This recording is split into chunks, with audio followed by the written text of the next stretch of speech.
We are in Yaakov, and we're on page 30, B3 in the article. So we're talking about the benefits of joy, and it says, Amar Rav Yehuda. Rav Yehuda said, "V'chein ledavar halacha," and also is it for words of halacha? That is, if you teach the Torah, if the teaching of Torah, joy is an important pedagogical tool. So he explains that the teacher of Torah does well to begin his lessons with a humorous quip. That is, get the people laughing, and they'll be all happy. That's what Rashi says. Okay, very nice. Rava says, the chalom tov, and so if it's a good dream. So also, and he says, if you come to, Rashi says, you come to sleep in the midst of joy, you will see a good dream. In other words, that goes along with the Gemara and Brachot. If you remember that our dreams follow our feelings. So if we had a good day, well, have a good dream. Bad day, if you eat a burrito, whatever else you're going to eat, children, you'll have children dreams. Try to end the day on a happy note. Happy note. I'll give you one more medical thing. The more that you are in joy and you can laugh, the less sickness gets to you. That's a medical fact. I've heard that for a long time. It's a medical fact. Of course, the doctors don't tell you that, but it's a medical fact. Right. But the more you laugh, they say that the happier you are, that the less the diseases can get to you. It's an interesting concept, really, because and it goes into what we're going to deal with later on too. When do we understand the Torah the best? In joy, because we are relaxed. And our mind isn't flying all over the place thinking what's going to happen, I have to make money, I have to do this, I have to do that. I have all these problems. So that's really what's going on. And he says, so if one wishes to have pleasant dreams, again, one should go to sleep in a state of happy mind. So Gemara challenges the assertion that joviality is an appropriate frame of mind for studying Torah. Okay, so we just told you start off with a joke. So when the rabbi gets up and he makes a joke on Shabbos morning, besides getting everybody rocking and rolling, it seems that is belittling Torah. Oh, I mean, think about that, right? Because the worst thing you want is somebody falling asleep on you when you're giving there we go, going to sleep on you when you want to learn Torah, because Torah is supposed to be exciting, it's supposed to be exhilarating, and if it's not, if you just make it boring, well, it's not good, right? And if you joke around about it, then people will think, oh, so I can joke around about it. The whole thing's a joke, in other words. Yeah. The whole thing's a joke. So here we go. So he says, also for halacha, also you should have joy with it. As Rashi said, tell a joke. So the Gemara says, Eini, is this really so? V'amar Rav Gidl, Amar Rav, so did not Rav Gidl say in the name of Rav Kol, Talmud Chacham, and every Talmud Chacham, Sheyoshev Lefnei Rabo, that sits before his teacher, Ein Siftutav, Notfot Mar, his lips do not drip, and his lips do not drip with bitter dread. Tikavena is destined to be singed by the fires of hell. Oh, that will come up. Okay, the fires of hell. Okay. Shenemar is written in Song of Songs. Siftotav Shoshanim Notfot more over. His lips are like roses dripping with myrrh. Okay, now we're going to have a play on words here. Al tikre, moreover, don't read it as dripping more, flowing myrrh. Ella, rather read them as if they were written mar, take out the vav, and over. So you're not really changing the word over, it's just putting a vav there, but okay, mar over, passing bitterness. Al tikre shoshanim, likewise, not read the word shoshanim as in roses, ela shoshonim, rather as if it was written that are studying. We see then that one should study Torah in a mood of awe and reverence, not joviality. So he says, he explains the complete allusion to the verse is thus: lips that are studying Torah should be dripping with bitter dread, otherwise they are destined to pass through the fires of Gehenna. You don't want to do that. Okay, fine. So Gemara says, not a problem. Lo kasha, there's no difficulty here. Hi, Birabba, this statement was said concerning the teacher when he have to sit behind the Talmud, and this other statement was said concerning the Talmud. So which one? The teacher of the Torah should impart his words with joy. In other words, you want to give over the frivolity. The student, however, should be seized with fear and awe in presence of his instructor. You understand the difference? So when I'm starting out the shiur, when I'm starting out the class, so I should be giving a story, a joke, whatever, get everybody excited, You're getting them ready. Getting them ready to learn. And that's not the actual Torah, but that should be understood in other words. Right, and yet the student's supposed to come in with respect and not and reverence. Okay, so that's the two things. It's actually an interesting, what do you call it?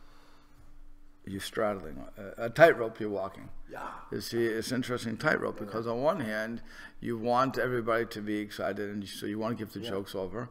And within that joke, by the way, there's a lot of Torah. You can always make it. Can always get some lesson going with the joke even.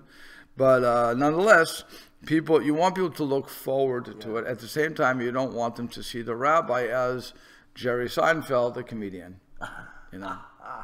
Even though you can learn something from his comedy, very little, but I've never enjoyed him as a comedian. But I'm sure if somebody wants to, there's a lot of truth. I'll say that there's a lot of truth to his comedy. There's a lot of truth to comedy. Yeah.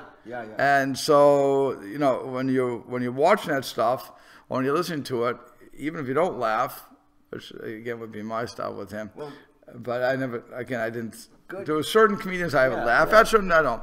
But they all had reality in it, and it smacks in the face. I think good comedy really sees the value and the beauty of the human condition. You understand certain things but to make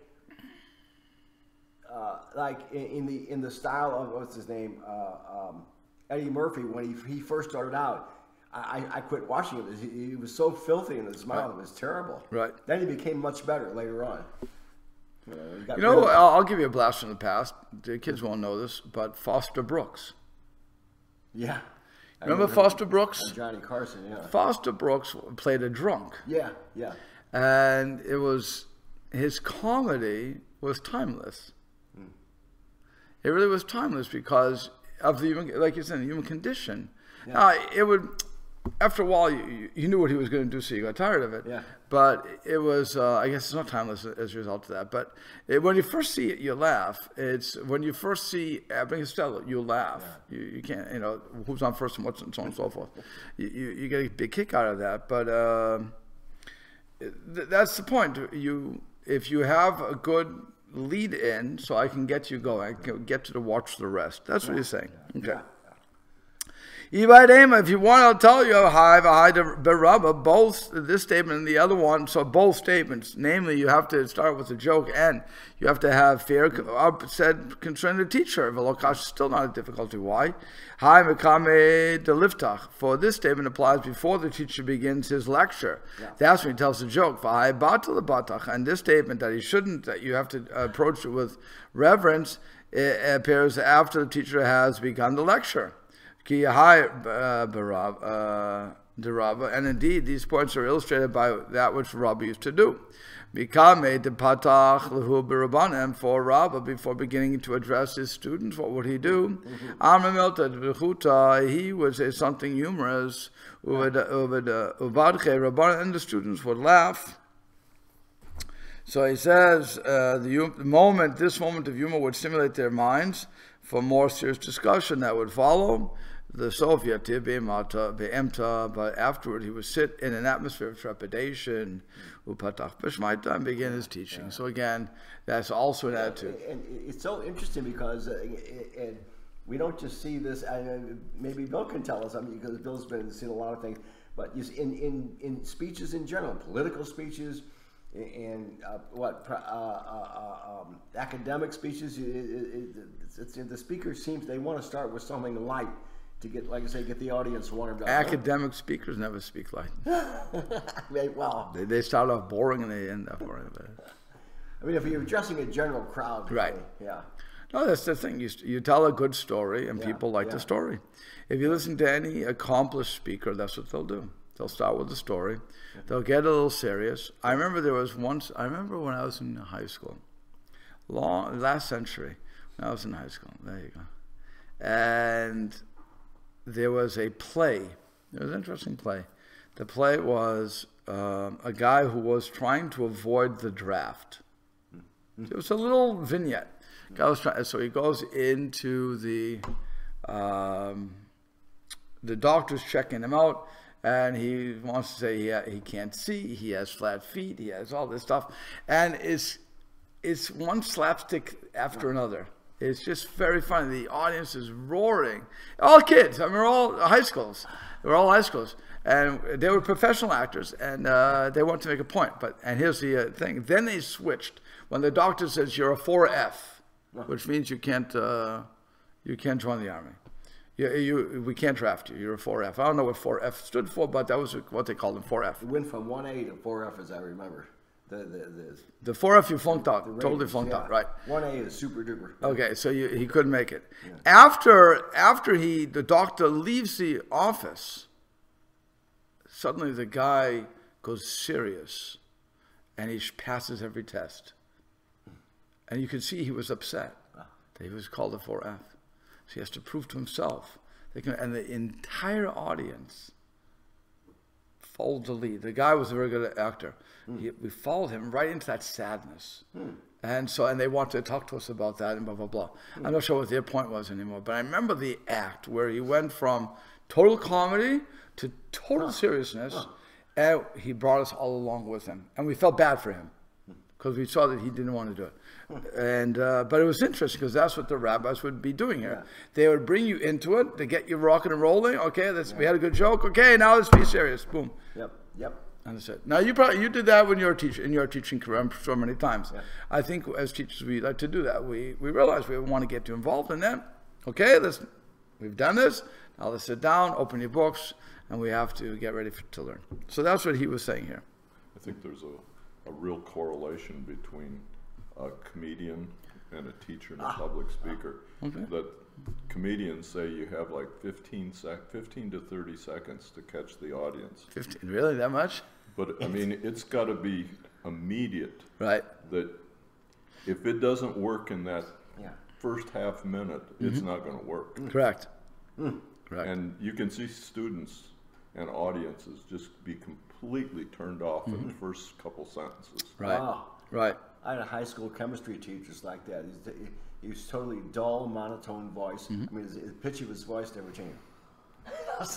Right. But even when your pitch does change, it doesn't matter. But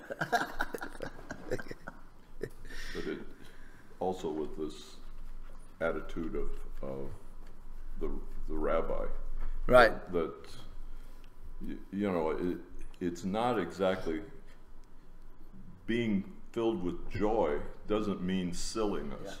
Yeah. But it means that you take joy in helping people to learn and giving them a life of learning. And you can't really learn from somebody that you don't respect. That is true. Now, another thing is that I will tell you, I know I've seen this before, so but I can't find it now. But I'll just say that when it says b'dechuta, which we're translating as, I think Rashi said a joke, with a joke at the beginning. The rabbis say it wasn't really a joke. It was a riddle setting them up for the lesson that's coming up. Okay, I'm going to tell you a riddle, I'm going to tell you a story, whatever, but it's going to set you up, it's going to set the tone for what's about to happen. So that's also a pedagogical method in that before I give you the Gemara, or whatever I'm going to give you, what I want to do is give you some practical application to it. So that in other words, I have to hook you in to make you interested. The comedian, I have to hook you into the story. Watch any TV program. If I don't hook you within the first couple of seconds, you're going to turn me off. Okay? If I'm watching a YouTube, okay? So a YouTube, some of them will go for 29 minutes, some of them 10 minutes, some of them 2 minutes, whatever you want. Okay? So now I've watched videos. I've said, okay, it's 2 minutes. Let me see. Boom, I hit it. The guy was boring. I turned it off. I couldn't stand 30 seconds of it. I was like, leave me alone. Books are like that too. Whether it's a novel or something, correct, a factual. Correct. If they don't get you hooked in the first half of the first chapter, right. First page. So you have to hook. That's the point. You have to hook him. So that bidechuta also meant, according to some people, not a joke, not a story, but something that would get the mind going. I got you a hook. What we call today a hook. Okay, I hooked you in, and now you're going to listen to the end because you want to find out what's coming. What's coming out? You hooked me. So what? And it has to be. By the way, you only get that once. Yeah. Let's say I give a hook. I'll give one from an old speech that was given by Rabbi Rhodes here. Why Jews don't believe in Jesus. Okay, I think that's what the name of the title was. And then he changed it. Well, and then he comes. It really shouldn't be called that. It really should be called "Why I Don't Believe in Jesus." Blah blah blah. Okay, but the point is that you can only do so many hooks like that and not talk about the subject. You know, the first time you do it, the audience is going to know. Oh, so it's just a way to get me to come to listen to you, but I don't know what you're going to speak about. Talking about something else. Talking about something else. So fine. So you get that one time, but the audience feels ripped off. You know, another time the audience feels ripped off. If you remember, there was a movie, Back to the Future. Mm-hmm. Back to the Future 1, you didn't feel ripped off. Back to the Future, you didn't. You had it, it was a nice thing. You saw there was a lead-in, but you didn't feel ripped off on that. The second one, you felt totally ripped off. It was a repeat of the first. But you felt totally ripped off because you knew. They even told you when. In other words, the first one, you never saw any of them, right? Yeah. I'm guessing. Oh. What? I'm familiar with the plot. Okay, Back to the Future was. The way they ended off was, it's a time travel show. The guy comes back and says, Marty, you have to come to the future with me, there's a problem. Oh. And they go off to the future, and that's it. But it doesn't say, coming in June, blah, blah, blah, of 2017, part 2. It doesn't say that. You felt, okay, done, finished. It was a complete thing. You walked out saying, okay, very good, no problem. And so the end, who cares? Maybe they'll have a sequel, maybe they won't. I don't care. Didn't matter to you. The second one forced the third one. Forced the third one and told you when it was coming out. So now you said, I've invested $10 just to tell. We found out I have to spend another $10 to find out what happens if I really care that much. So a lot of the audience said, I don't care anymore. You ripped me off. And nobody wants to be ripped off. And those who did go went. Okay, so to the third one. And the third one was, no, it wasn't bad, but it wasn't as good as the first, certainly. The first one was funny. The rest weren't as good. Yeah. But the point is, you feel ripped off. So you can only rip off so many times. Okay? And that's how a speaker also. So if I'm telling you a joke, I'm telling you I'm hooking you in with that line, so I have to follow that line to the end. And I have to give you something at the end that's going to make it worthwhile for you to listen the next time I give you a hook. You understand? Yeah. Very important thing. And that's why it says bidechuta, and with the sharpness. It's really it means joke, but there's a sharpness with that. Okay? Okay, I just want to give, I guess I remember that one thing before that I read it, because they were very much against a rabbi telling a joke, apparently. That's why they didn't like the expression, the joke. In other words, they said, how could a rabbi have told a joke? Was he going up there to be a comedian? He may have very well done that, I don't know. But it's, like I said, some rabbis want to say, no, couldn't be chas v'shalom. Couldn't be that. You already seen the more serious side of the rabbinate. But they're saying it had to be something that would lead them in. But it would make sense in a speaking style. It would make a lot of sense in speaking. Okay. So so now we're going to a new section here. It says, well, originally we wanted to kick out the book of Koheles from the Torah. We didn't want to include that because there were contradictions in the story. Now we have another book, namely Mishlei, Proverbs. The rabbis had a question, should we include Proverbs in the Torah, in the Bible? Okay, so you have a couple of books that the rabbis did not want to include in the canonization of the Bible. By the way, you're also getting a historical insight as to why the Apocrypha wasn't accepted. In other words, the Apocrypha is your books that, like the book of Maccabees, book of Judith, it's called the Apocrypha. So the question is, why weren't they included? There is in the Bible. In other words, okay, you could always say because we close the Bible, that's the end of it. But we canonize it, and so there's it. But the question is, so what we couldn't open it up? We couldn't reopen the canon and say we're going to put one more in. Okay, so now but you're seeing how the rabbis determined whether or not they should include these things. So it says, "Af sifrei mishle bikshu lignos." And by the way, let's add one more thing. Let's say they didn't include Koheles and the other things. It would not have taken away the sanctity of the books. They still would have existed. It was still would have existed. It still would have been considered something, but it wouldn't have had the same level of importance as the rest of the Torah. Okay. What? You wouldn't be reading Koheles on Rosh Hashanah? No, we read Koheles on Sukkot. Wait. Yes. Yeah, Sukkot. Yes. The first day of Sukkot or the second? Last. Yeah. Last days. 7 days. Wait. Yeah, we read it on Shmini Atzeret, actually, or Sukkot. Shmini Atzeret. Okay. Yeah, so it says, so Av Sifrei Mishle Bikshu Lignos, and the book of Proverbs, the sages also sought to conceal why Shahayu Devarav Sotrim says that, for its statements too contradicted one another. Mipnei Malo Genazuhu. So if that's the case, if they contradict themselves, why didn't they conceal it? In other words, why did they include it in the canon? So Amrei, because they said, so Sefer Kohelet, Lav Einin V'Ashkechichin Tama. When we were debated concerning the book of Ecclesiastes, did we not study it carefully and ultimately find resolutions to its difficulties? Here too, then, line in, let us study Proverbs carefully and see if its contradictions can be resolved. Okay, what? So this list is going in chronological order. It's going from one to the other instead of referring back to the ones that they've already done. All right, we want to kick out Koheles, because we said there are contradictions. But when we looked at it, we realized there really were no contradictions. So now it looks like there's contradictions in Proverbs. So let's look at it. If there really are contradictions that we cannot solve, so then we won't include it. If there are not, then we will. If we can solve it, then we will include it. Understand? Right. Okay, so now let's look at some of them.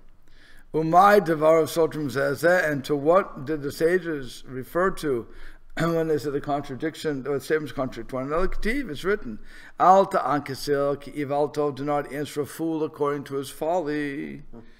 And the whole verse explains is, do not answer a fool according to his folly, lest you be like him. Okay, that's the whole verse. In the next verse, it says, "Anixil ki ivalto," answer a fool according to his folly. Direct contradiction. Direct contradiction. So what happens? And again, the full verse reads, "Answer a fool according to his folly, lest he be wise in his own eyes." So that's your first. Okay, so don't answer him lest you be like him, and answer him so that he doesn't act like he's wise. Why would he act wise? A guy comes to me, asks a stupid question or a foolish question, however you want to look at this, and I don't answer him. What's he going to say? Oh, see, I got you. I got you. That's why when an atheist comes, or actually, I'll even give you better. When one of these missionaries comes to the Jews, and they ask the question, what do you do about Isaiah 53:1? Now, what do most Jews say? What does it say? I don't even know 53:1. What are you talking about 53:1? Or what do you do on Psalms 24? I think that's what they pick on 24. What does it say? I don't know what it says. We don't know. We don't go by numbers. Okay. And then, but then they tell you. And so what happens? A child. What's the expression? A child will be born new. You know better than me. What's that? Isaiah 52 or 53:1? A child will be born, and you don't know? Sure. Okay. So it's a famous thing they try to say is Jesus. And so, but it has nothing to do with Jesus in reality. But it's, but like I said, so they bring it up, and then you say, even when they show it to you, you don't have the background, and you say, I don't know. See, so you should believe, because we're right, you're not. Okay. So now if a person does know, let's say a person does know, so then the question is, do you waste your time trying to explain it to them? Okay, and you're not looking at it in context. I've done it a couple of times. I say, let's look at it in context, let's see what's going on, blah, blah, blah. Okay, then they don't know what to do with that because they only know the line. They don't know anything else. So what happens is if you can answer them, then they realize they don't know what they're talking about. If you don't answer them, then they think they do know what they're talking about. At the same time, if you answer them, you're going down to their level. So that would be, again, that's your contradiction. Am I going to, should I be like you because I answer your foolish arguments? Or do I answer your foolish arguments so you won't be wise in your eyes? Okay? That's a contradiction. What do I do? So it says, Lokasha, not a problem. Hi, b'divrei Torah, when the latter verse comes and says, don't answer a fool according to his folly, lest he be wise in his own eyes. That refers to the words of Torah. Hi, but when it says, do not answer a fool according to his folly, because lest you be like him, that's hi b'mili de'alma, that is concerning general matters. Solomon is stating that when a fool objects concerning words of the Torah, it's advisable to answer him. When he objects concerning other matters, it is not advisable to do so. So, and he says, according to the H. Yosef, the distinction is indicated by the text of the verses themselves. The first verse states that one should not answer the fool lest you be like him. This implies that there are certain instances, situations, where merely by entering into the argument with the fool, one is drawn down to his level and loses stature rather than gains it. Politics is an example of that. Okay? Philosophy is an example of that. In other words, when you're going to, there's no winning. You can find arguments on both sides, in other words. There's no winning. Yeah. So anything like that, there's no, politicians are not going for truth.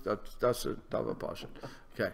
Philosophers, arguing philosophy is hardly ever going for the truth. Debating is totally worthless because in the classical sense of debating, because you're not going for truth, you're just going for the debate. You want to best the other guy. Okay, so all of those things would not be worth it. If I'm looking for the pursuit of truth, so that is a valid type of discussion. And how do I know I'm looking for truth? If I'm willing to admit I'm wrong. Okay. Like we've mentioned many times, arguing with an atheist. Right, arguing with an atheist is a waste of time, correct. Or, by the way, arguing with a religious fanatic is a waste of time. So, in other words, if I have a person who is not going to listen to reason, not going to answer questions, so that also is a waste. You know, there comes a point that you just stop. And you have to understand what you're doing, but you just stop.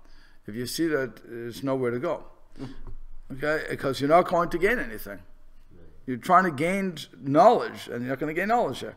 So and ultimately to serve God. So, I mean, that's what it is. So in these situations, it is best to remain silent in the face of his accusations. The other verse, though, states that sometimes it is better to answer the fool, lest he be wise in his own eyes. This applies according to the Gemara for words of Torah. That is, cases where a fool raises a cynical objection to a point of the Torah being made by a teacher. Okay? In these situations, the objection may not be on his own merits the objection may not on his own merit deserve a response, yet one should still answer the challenge, lest the objector conclude that you have conceded to him.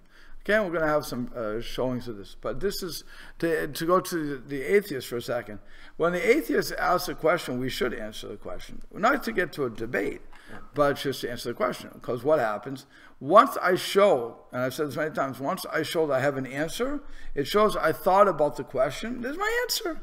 You don't have to accept my answer because you won't accept my answer. For you to concede to my answer means you have to believe. You're invested in not believing. But you should understand that we have an answer to your question. That's all. And then you go on with life. So you just show him he's not, you're not the end all and be all, and you're not the first one to come up with that. Okay. You know what the biggest thing is? If you look at the Ten Commandments, We're going to read them in a couple of days. So there's a lot of difference. There's a few differences between the Ten Commandments in Deuteronomy and the ones in Exodus. And every one of the rabbis, including the Gemaras, they all point out those differences and they answer them.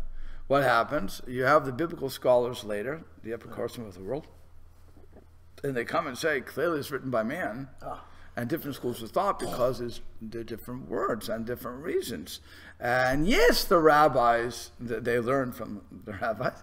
Yes, the rabbis knew what they want, but they had to come up with something. No, you idiots. You missed the point. The fact that we recognized the problems and that the oral tradition answered those problems tells you what you have to do. It's not a matter of we didn't know. It's not a matter of there was a bad editor. You know? And think about it. It's not that far from Exodus to Deuteronomy, and the editor should have caught that there's differences, you would think, right?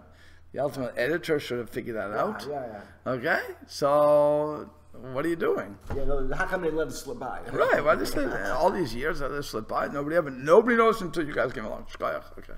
So, that sort of thing. And like I said, and they even admit that we say something, but they don't like what we say because we're coming from a religious point of view. They're not. Okay, fine.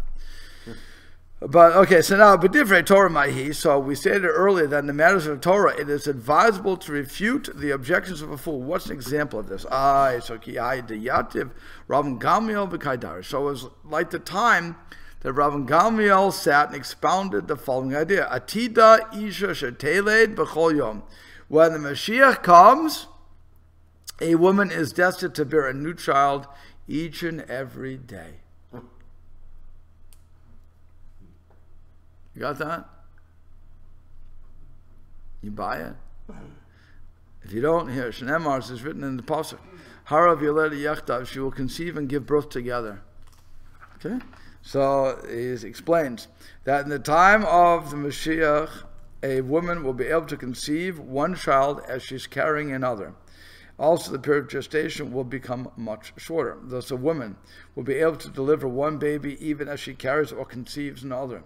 As a result, a woman who has had conjugal relations on several consecutive days could conceive each time and deliver a baby each day when the gestation period is complete. Marsha also explains why Rashi does not interpret conception and birth mentioned in the verse as referring to the same child. Then you have the verse comes from Jeremiah. Rabban Gamliel offers an exegetical reading of the verse. In its plain meaning, the prophet states that when the Jewish exiles return to Israel, a great multitude of persons will come together, including newly pregnant women and those who have just given birth. He uses that to say that a woman is going to give birth once the Mashiach comes every single day. So, great. Now, if you tell that to somebody today, what are they going to say? Rabbi, little rabbi, simple rabbi. How long does it take for a woman to have a baby? 9 months. If you're Zeicher, 6 months. Okay. In other words, if the baby's premature, 6 months, 7 months. 9 months. Yeah, it's true, Rabbi. It's true that the Midrash says that Chava had the baby and they had conjugal relations and she popped out the child like a piece of toast from the toaster. It's true, but that was before. Now God says it's going to be pain. Please, Rabbi, let's not be so foolish. You're misinterpreting the text. Okay, that's what that's what this kid is saying. He's saying,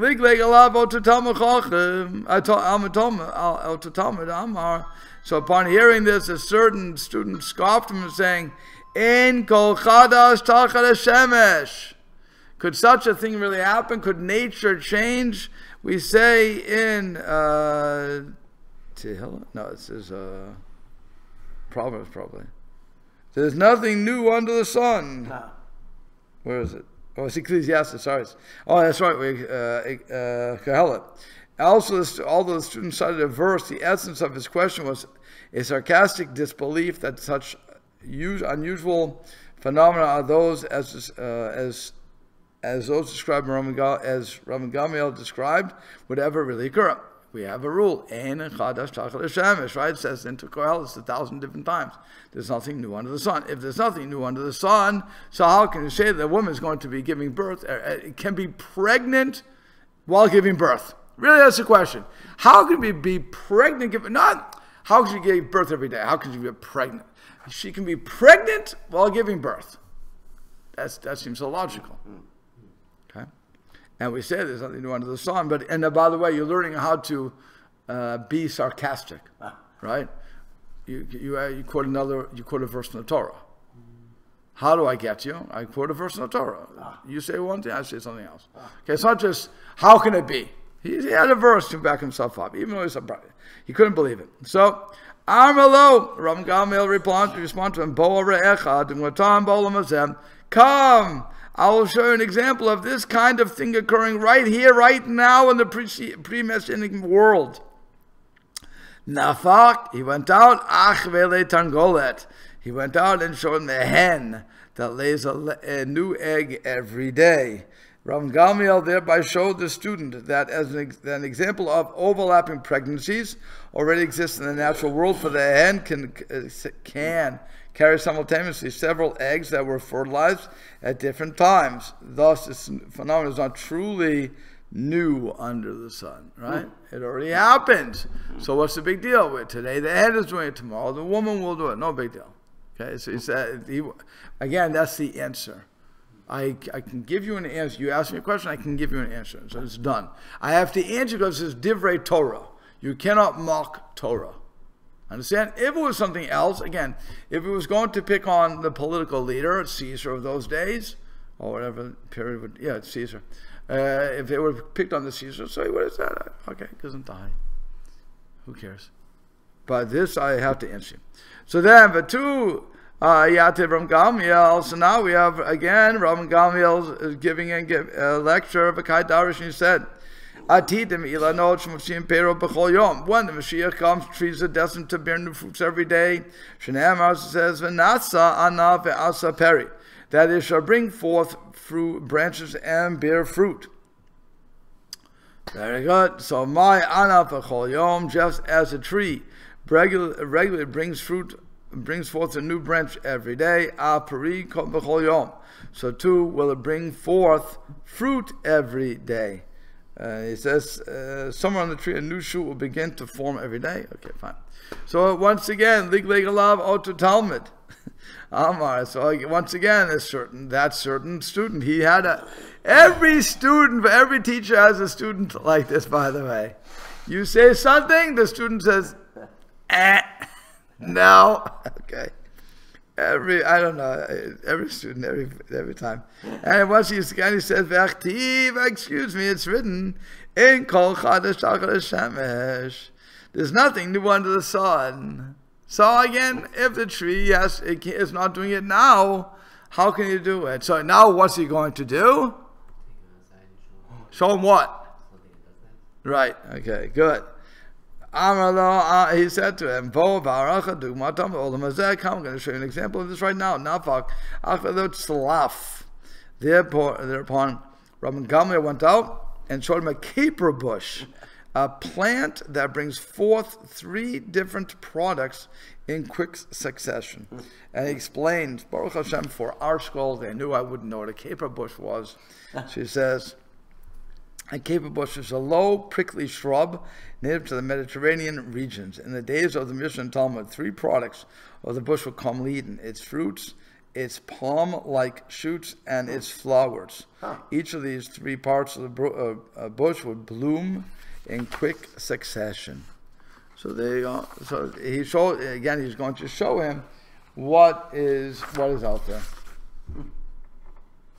Now, the Kotev writes on this.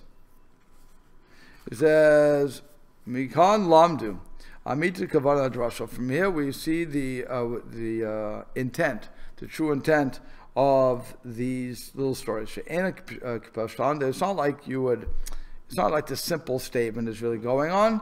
Rather, Maisha, with that which the Talmud thought, and so on and so forth. That which Rabbi Gamliel answered him according to the the thought of the student, Haya al derech anak silka ivalto. That is answering the fool according to his folly. Aval kavanat amitit behen, but the true intent kiyotz behen was that bisman shev Mashiach, in the time of the Mashiach, tiyatzlacha beriboy v'shefa gadol, that there's going to be great success and an overabundance of success and a big influence. You call him lahasig lachmam le'echol, and it's going to be easy to reach their bread and to eat and have clothes to wear. Ad ki'ilu ha'aretz motzia galuska afuya mamash, until it actually appears as if the ground is producing all these things. The cakes to eat, the clothes to wear, so on and so forth. V'torach ma'at yasig adam kol echad mehem. And it was a very small effort.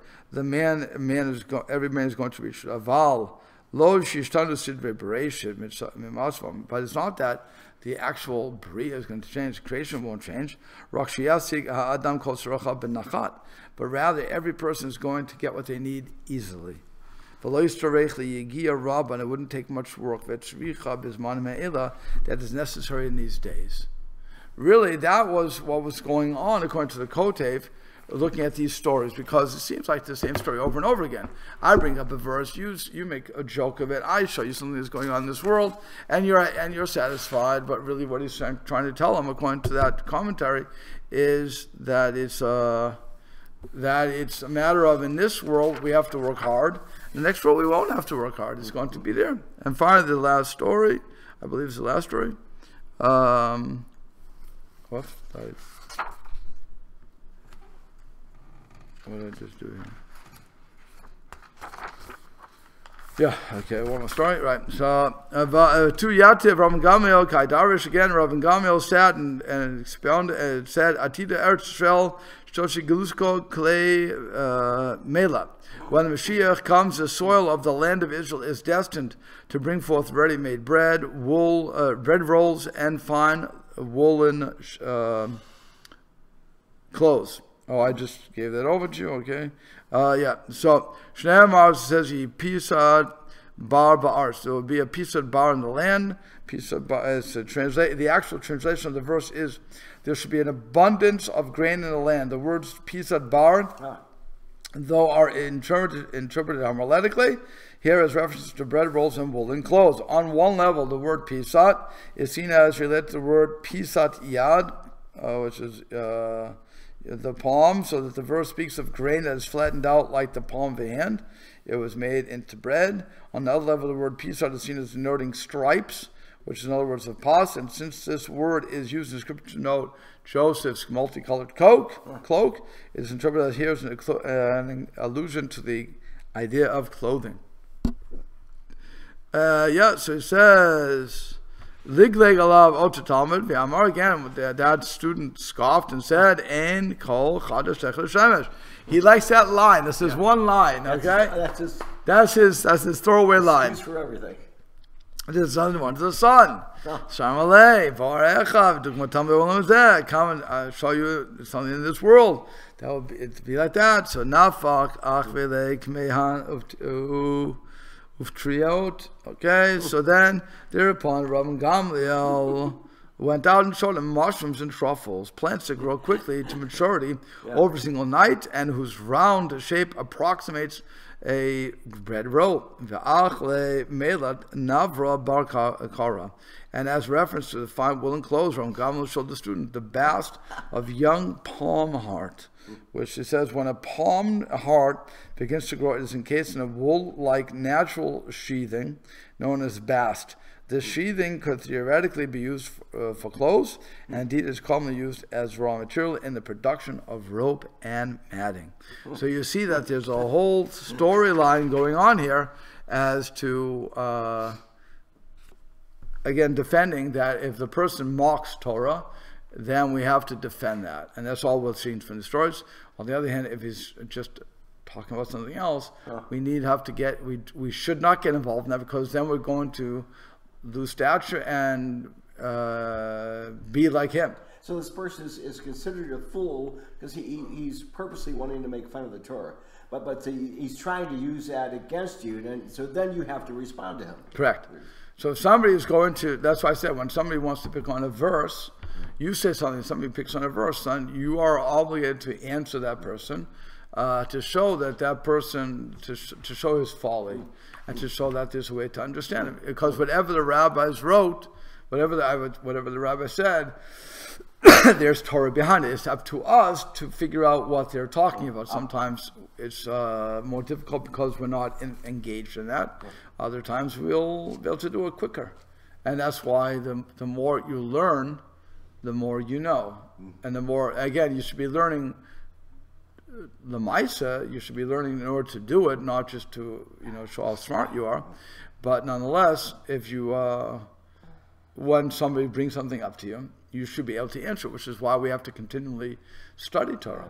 And that's, so when a person comes up, we can defend the Torah. And yes, the Torah does need our defense. Because if we don't do it, who is going to? Okay? Especially when it comes to an eye for an eye, tooth for a tooth, for all these other things that people have come up to us over the years and asked, we have to know how to defend them. Okay?